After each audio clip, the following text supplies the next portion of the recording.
Welcome to all. இன்றைக்கி நம்ம என்ன பார்க்க போகிறோன்னா புறா குளியல் தான் பார்க்க போகிறோம். புறா குளிக்கிறதுல என்னென்ன நன்மைகள் அதுக்கு இருக்குங்கிறத பார்க்க போகிறோம். புறா டெய்லி குளிச்சுதுன்னா அது உடம்பு கொஞ்சம் கூலிங் கண்ட்ரோலாக இருக்கும். அதுமாரி அது உடம்புல உள்ள சின்ன சின்ன தெள்ளு பூச்சி எல்லாம் வெளியே போயிடும். புறா கொஞ்சம் ஆரோக்கியமாக நல்லா ஃப்ரெஷ்ஷாக இருக்கும். நான் 2 வாரத்துக்கு முன்னாடி நல்லா மழை பெஞ்சிட்டு இருந்தது.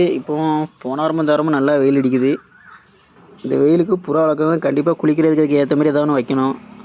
அப்படின்னா அதுக்கு அம்மை சுக்கா அந்த ஒரு சில நோய்கள்லாம் வராது. புறா நல்லா குளித்து நல்லா ஆரோக்கியமாக இருந்தாலும் எந்த நோயும் வராது. நம்ம கருப்பன் தான் முன்னே இருக்கிட்டு யாரையும் குளிக்க விடாமல் ஒத்தையிலேருந்து குளிச்சுட்ருக்கான். புறா வளர்க்கவங்க கண்டிப்பாக புறாவுக்கு நல்ல தண்ணி, குளிக்கிறதுக்கு இடம், நல்லா ஃபுட்டு, நல்லா கேஜை க்ளீனாக வச்சுட்டு இருந்தாலே எந்த பிரச்சனையும் வராது. புறாவை குளிக்க வைக்கும்போது நல்லா ஒரு பெரிய தட்டில் தண்ணி ஊற்றி அது கூட வசம்பு எல்லாம் நல்லா நச்சு போட்டிங்கன்னா புறா உடம்புல இருக்க சின்ன சின்ன உண்ணி பூச்சி எல்லாம் செத்து போயிடும். எப்படியும் புறா 2 நாளைக்கு ஒரு தடவையாவது குளிக்க வைக்கணும்.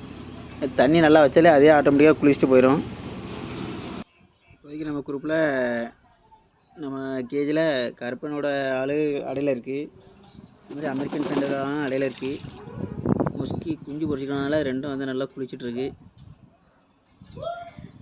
புறா குளிக்கிறத பார்க்கவே நல்லா தான் இருக்குது. உங்கள் ஃப்ரெண்ட்ஸ் யாராவது குளிக்காமல் இருந்தாங்கன்னா அந்த வீடியோ அவங்களுக்கு ஷேர் பண்ணுங்கள். நம்ம வீடியோ எல்லாம் லைக் பண்ணுங்கள், சப்ஸ்கிரைப் பண்ணுங்கள். சப்ஸ்கிரைப் அதிகமானால் தான் வீடியோ போடுறது கொஞ்சம் இன்ட்ரெஸ்ட் இருக்கும். அதுக்கப்புறம் புறா வளர்க்குறதுல யாருக்கும் எதுவும் டவுட்னா கமெண்ட் பண்ணுங்கள். எனக்கு தெரிஞ்ச அளவுக்கு சொல்கிறேன். நான் ரொம்ப பெரிய ப்ரீடர் கிடையாது. ஓரளவு நிறைய விஷயங்கள் கற்றுக்கிறேன். அனுபவத்துலேயே நிறையா தெரியும். புறா எப்படி மிஸ் ஆகுது, என்னென்ன நோய் வருது, என்னென்ன கொடுக்கணுன்ட்டு. ஏதாவது டவுட்னா கமெண்ட் பண்ணுங்கள்.